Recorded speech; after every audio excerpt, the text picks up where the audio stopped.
দূর হটো, কেন্দ্রে চাকরি চুরি দূর, অম্বিকা দূর হটো, অম্বিকার কালো হাত ভেঙে দাও, ঘুরিয়ে দাও, অম্বিকার কালো হাত ভেঙে দাও, ঘুরিয়ে দাও, অম্বিকা ভাগ, অম্বিকা কল্যাণীর বিজেপি বিধায়ক অম্বিকা রায়কে কিন্তু প্রায় কল্যাণী মহকুমা শাসকের দপ্তরে কিন্তু তারা বিক্ষোভের মধ্যে পড়েন। কেননা তৃণমূল কর্মীরা কিন্তু তারা কিন্তু বিক্ষোভ শুরু করেছেন, মহিলারা তারা বিক্ষোভ শুরু করেছে। তারপর কিন্তু অম্বিকা রায় কিন্তু এখনো পর্যন্ত বাড়ির মধ্যে কিন্তু আটকে রয়েছেন। তিনি এখনো পর্যন্ত কিন্তু কেন্দ্রীয় বাহিনীর জওয়ানরা রয়েছেন, পুলিশ রয়েছেন, কিন্তু এখনো পর্যন্ত তারা তৃণমূল কর্মীরা কিন্তু আটকিয়ে রেখেছেন। কি কারণের জন্য আটকিয়ে রেখেছেন তার সাথে আমরা কথা বলবো। অম্বিকা রায় বিজেপি বিধায়ক, কি কারণের জন্য এসআইআর এর ফর্ম জমা দিতে দেবে না, অবজেকশন 7 এর ফর্ম এরা জমা দিতে দেবে না, এবং সেই জন্য যাতে ডিস্টার্ব করা যায় এসআইআর প্রক্রিয়াটা না হয় তার জন্য সমস্ত ধরনের প্রয়াস করছে। এবং আজকে হচ্ছে লাস্ট দিন, অবজেকশন 7 ফর্মে জমা দেওয়ার লাস্ট দিন, যাতে সেটা আমরা না জমা দিতে পারি তার জন্য এই সমস্ত গুন্ডাদেরকে এদিক থেকে নিয়ে এসেছে, হারমাতদেরকে নিয়ে এসে এদেরকে বসিয়ে দিয়েছে, গেটটা আটকে রেখেছে। এর আগের দিন তালা চাবি দিয়ে আটকে দিয়েছিল গেট, আজকে এরা সমস্ত এখানে গেট আটকে দিয়ে সামনে বসে পড়েছে, এরা নিচে বসে পড়েছে যাতে আমি ভেতরে ঢুকতে না পারি, যাতে ওই অবজেকশন 7 জমা না করে, যাতে অনেক আমরা যেগুলো ডাউট করছি ভুয়ো ভোট, সেই ভুয়ো ভোটগুলো যাতে থাকে লিস্টে, তারা তার জন্য সংরক্ষণের প্রয়াস করছে।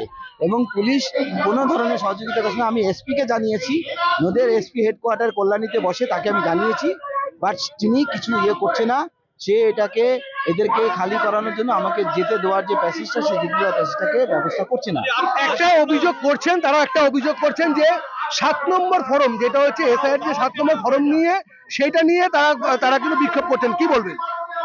7 নম্বর ফর্ম হচ্ছে এসআইআর এর প্রক্রিয়ার একটা অংশ, পার্ট। এটা অবজেকশন জমা দেওয়ার, যে যদি এরপরে যদি কিছু থেকে থাকে, যদি বহু ভোট থেকে থাকে, কারো কাছে যদি কোনো অবজেকশন থাকে, সেই অবজেকশন জমা দিন, তারা এসডিও রিভেরিফাই করবে। রিভেরিফাই করে যদি তারা যদি প্রমাণ করতে পারে তাহলে তার নাম থেকে যাবে।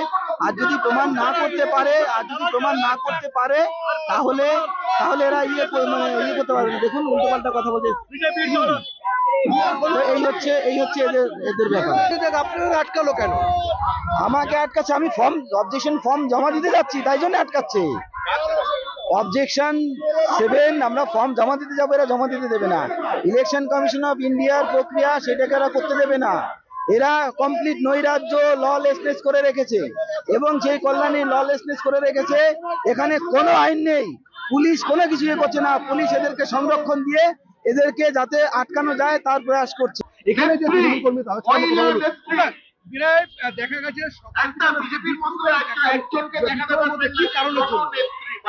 বিক্ষোভটা হচ্ছে যে বিধায়ক, কোন বিধায়ক? আমাদের কল্যাণীর বিধায়ক, আমাদের নির্বাচিত বিধায়ক, যে মানুষ তাকে নির্বাচিত করেছে, তিনি প্রতিদিন আসছেন।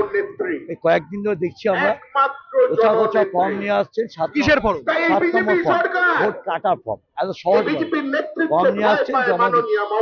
আমরা এতদিন বলেছিলাম যে তৃণমূল কংগ্রেসের বক্তব্য ছিল যে আমরা বৈধ ভোটারের ভোট কাটতে দেব না। হিয়ারিং হয়েছে, হিয়ারিং করেছেন আপনারা, নির্বাচন কমিশনের মানুষরাই করেছে।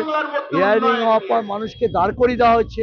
তারপরেও উনি হিন্দুদের ভোট দেখে নিয়ে আসছেন ভোটটা কাটার জন্য। আমরা প্রতিবাদ করছি, উনি চুরি করতে আসছেন, আমরা পাহারা দিচ্ছি। আমরা মানুষের ভোট রক্ষা করার জন্য পাহারা দেব।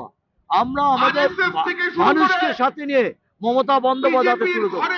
আবার বলছি, মানুষকে সাথে নিয়ে মমতা বন্দ্যোপাধ্যায় শিক্ষক মানুষ বুঝে গেছে বিজেপি ভোট নেয়, কাজ করে না, কাজ পাওয়া যায় না। পারছে দেখো, অভিষেক বন্দ্যোপাধ্যায়কে তারা উপহার দেবেন এরকমই সাপ জানিয়েছে। কেননা এইদিকে পাশাপাশি দেখা যাচ্ছে বিধায়ক অম্বিকা রায়কে কিন্তু বিক্ষোভের মতো, কেননা যেটা হচ্ছে তৃণমূল কর্মী যে একটা অভিযোগ যে তিনি কিন্তু চুরি করতে আসলেন, যেসব ভোটে যে এসআইআর যে ফরম চুরি করতে আসলেন, সেইটা নিয়ে তৃণমূল কর্মীরা তারা বাধা দিচ্ছেন। এখনো পর্যন্ত ধুমধুমার কাণ্ড কিন্তু কল্যাণী মহকুমা শাসকের দপ্তরে। এদের থেকে বিশ্বজিৎ নাথ, 8+।